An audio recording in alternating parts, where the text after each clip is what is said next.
Anti-France sentiment seems to be boiling over in Pakistan, and France Leave Pakistan has trended pretty much all day on Pakistani Twitter.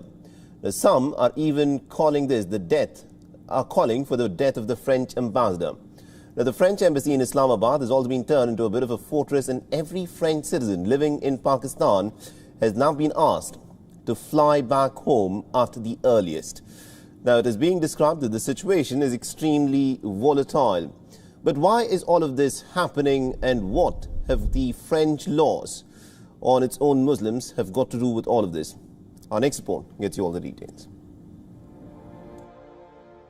These images are from the French embassy in Islamabad. It is being turned into a fortress. Armed policemen are standing guard outside the embassy. Roads leading to the diplomatic enclave are being barricaded with barbed wire. And all traffic is being diverted to other routes because the situation is extremely volatile. Just a few miles away, anti-France protesters are running riot, demanding the release of this man, Saad Hussain Rizvi, the Amir of the Tehreek-e-Labbaik Pakistan, a far-right Islamist political party. 26-year-old Rizvi has been jailed for demanding the expulsion of the French ambassador to Pakistan, Marc Barretti. Anti-French sentiments have been simmering in Pakistan for months. They started with the republication of Prophet Muhammad's caricature by Charlie Hebdo. With the arrest of Saad Hussain Rizvi, they are boiling over. Hashtag France Leave Pakistan has been trending in Pakistan all day.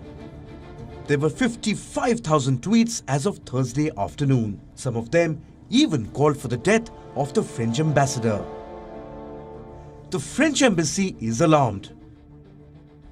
There are at least 445 French citizens living in Pakistan and 30 French companies registered in the country. They've all been asked to leave Pakistan temporarily.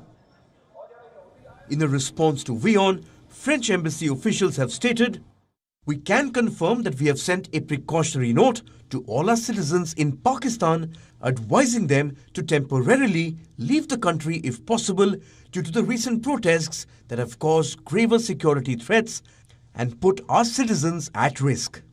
French nationals are not the only ones at risk. The protesters are not sparing their own Pakistani brethren. In Lahore, a Pakistani cop was beaten to death by an anti-France mob.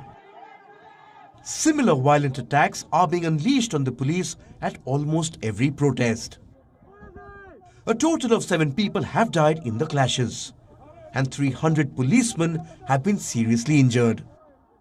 To save face, Islamabad claims to have banned the Tehreek-e-Labbaik, just like it banned the Hafiz Saeed-led Jamaat-ud-Dawa after the 2008 Mumbai attacks. Suffice to say, the ban will only be on paper. On ground, the situation is far from being under control. Bureau Report, WION, World is One.